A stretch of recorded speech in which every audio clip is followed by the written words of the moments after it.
He beat the feds. Diddy will get out. Now there's been a shoe that's been put on another foot. Right. Cassie getting hit with a lawsuit. He beat the feds. He had the money to hire a legal team that kicked their ass. Such a spectacular loss on the part of prosecutors. When he got back to prison, it was raucous. The other inmates gave him a standing ovation. He beat the feds. His attorney, Mark Agnifilo, said that he got basically a hero's welcome. The way the other inmates see it, it's such a rarity that someone beats the government. Very rare. I mean, the government has 70 Homeland Security agents, raid 2 houses, 6 prosecutors on this. It's hard to beat that, and they just did. A guy with lots of money and power was able to beat the feds, and he apparently came in and was feted like a hero, a returning hero. Now, there's been a shoe that's been put on another foot. Right. The trial for Diddy was getting that applause in prison. For Cassie, it was getting hit with a lawsuit that was filed by a man named Clayton Howard. He's one of the male escorts that had all these freak-offs with Cassie and Diddy. During the trial, he was referred to as Dave. He says that not only did Diddy control him, but Cassie controlled him. So you have now Diddy and Cassie as co-defendants in this lawsuit that accuses her. Clayton claims that she got pregnant with his child and had an abortion without telling him. He said all along,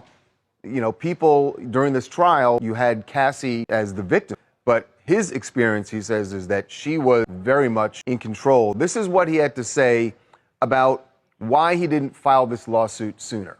One, I was in an economic position where I really needed the money. Mr. Combs is incredibly powerful, and Miss Ventura had no problem in her use of that power. There's a side of her that people don't know, the side that manipulated Sean Combs' power, the side that embraced his power and his position to do things that she wanted.